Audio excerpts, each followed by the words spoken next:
car, like the gate got opened, and then I like jump out of the car with it still on, and I bring my big Saint Bernard like in the back in the yard, and then I looked around and I didn't see my little dog Sarah, and I'm like, I hope she's not loose because I don't see her.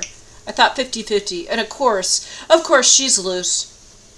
So as I pull the car the other direction next to my house, of course Sarah comes behind me. I'm like, oh great. Sarah, she likes to play a game where I chase her and I can't catch her, and she'll run away. And basically, like, I prayed to God like a couple times right away. I'm like, help me, God, help me get her, and help me catch Sarah. And she's really smart, but like this dog, she's like a mini greyhound. Like, this is the last dog you want to get loose. Like, I got the Saint Bernard right away, and he was pulling. Like, he weighs more than 100 pounds, and I pulled him in the yard, and I got him in there, and I closed it, and that was without any choke collar or anything else. But I got him in the yard. Okay, Miles, my Shar Pei, is the best behaved dog ever, so of course he was still in the yard. And my little dog is the worst behaved dog ever, so she was gone. And so I just start running, and she goes like, I have to run through somebody's yard and follow her through the weeds and the trees, and then she just starts running a few blocks down. I'm like, oh no. And of course I've got stains on my clothing, and I didn't expect to go out. And so I see there, right next to the road, a couple, like a woman and a man, and they're maybe in their 20s. And they're like, hey, and I couldn't really hear them because my ears were clogged. And I'm like, oh, if you could help me get her, that'd be great. Because I think they said something like they saw my dog was there. And they had a plate with buffalo chicken tenders on it. Like the crunchy chicken. They were in their front yard. Mind you, it's snowing today. They were just standing in their front yard as I went past. And they had a plate with buffalo chickens on it. And, oh, those look good. And they're like, you help? And I'm like, oh, thank God. And I'm like, and then the guy had a chicken tender in his fingers, like, oh, thank you so much. And I said, don't let go of it until I have her. And then I had one too. And then I was able to grab her collar while she was eating the chicken tender out of his mouth, and then I rewarded her by feeding her the other one.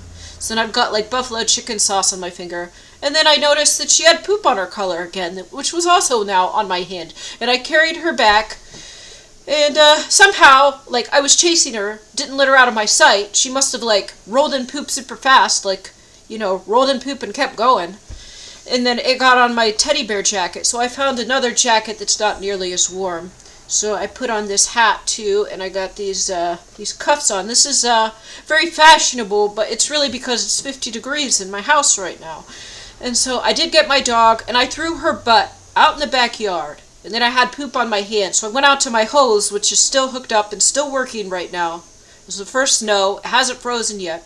I think because my hose is open, that might be okay, because it would just push the water forward, and it's not trapped in the pipe, so it shouldn't explode, I don't think.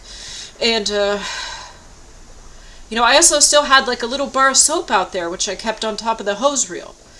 So I washed my hands. I had like diarrhea on my hand. I washed it off real well, and I washed off that collar.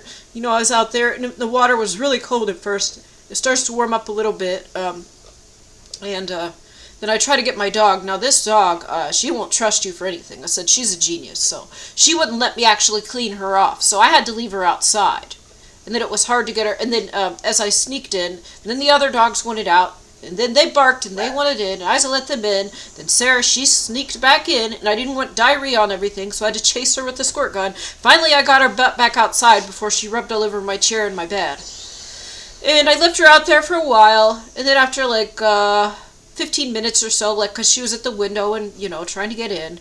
And I went out, and I had a pitcher of hot water. Like, I made sure it was nice and hot.